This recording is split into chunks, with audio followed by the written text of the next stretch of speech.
705 days still new halving, fear grid index at 13%, which is extreme fear, and Bitcoin is currently trading at 29.1k, pretty much in the same range as it was in a previous episode, which was like 5 days ago, and pretty much 2 weeks ago.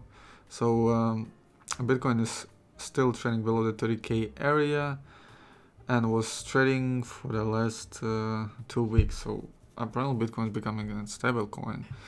So yeah, on a daily time frame, MACD green phase, no curves, RSI slightly oversold. On a weekly time frame, which is pretty interesting right now, would be on the weekly time frame, MACD red phase, no curves, RSI oversold. And if you're gonna look at each candle, it's gonna be 9 red candles in a row. We had 9 red wicks in the row. I mean, if you're gonna have a close on the current one as a red one, if it's gonna be below like 30.5k, if you're gonna have a close, I mean, it seems like that. If you're gonna have a close below 30.5k, we're gonna have literally 9 red wicks in a row. It should be like a record, I'm pretty sure. Jesus Christ, that's a lot. So again, eventually we're gonna have some like a dead cat bounce or whatever. At least on a weekly time frame, we should have. It's like a midterm. So yeah, on a where's the BTC dominance? BTC dominance currently trading at 46.3%. As you can imagine, Bitcoin is performing much better than altcoins, which is pretty obvious since everything is in a stagnation, slowly going down. So people prefer to stay in a Bitcoin in those cases. So yes, pretty much all tea for today. Let's move on to the news. First news are coming from Korea. So Korean government considers imposing unified listing standard on crypto exchanges after Luna USD collapse. Again we got this Terra Luna regulations from literally every country in the world. So it should be like we got IPO standard from SEC when you're listing your company on the New York Stock Exchange, so it's pretty much going to be the same. And if actually if it's gonna work in Korea, I'm pretty sure it's gonna be all over the world. Like definitely it's gonna be the same case in the US. Yeah. So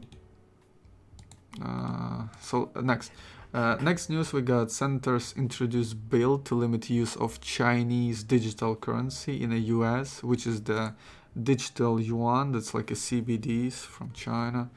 And they're saying this is a major financial and surveillance risks. But again, as you can imagine, the US, China always in the war economically, at least, thank God.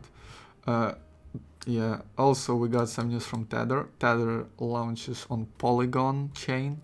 Also, USD stablecoin now hosted on 11 blockchain networks. Again, adoption of Tether is happening, which is pretty nice. But again, Tether is pretty questionable still. But yeah, whatever. Also, Terra Luna 2.0, Jesus Christ, relaunches according to the Duke Won's revival plan, which he posted on Twitter.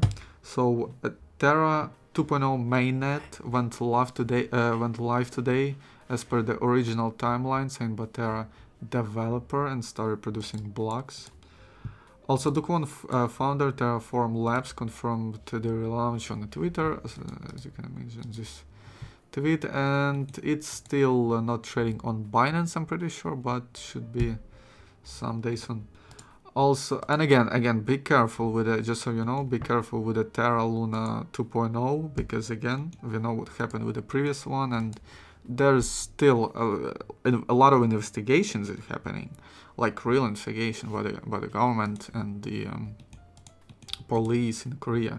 So be careful with that one, because if he actually gonna catch a case, you can imagine what's gonna happen to the token. So yeah, Brazilian also pretty much the last news, pretty interesting adoption. Brazilian University USP, which is called USP, will conduct academic research in the metaverse. Again, pretty interesting news for the adoption of metaverse. Yeah.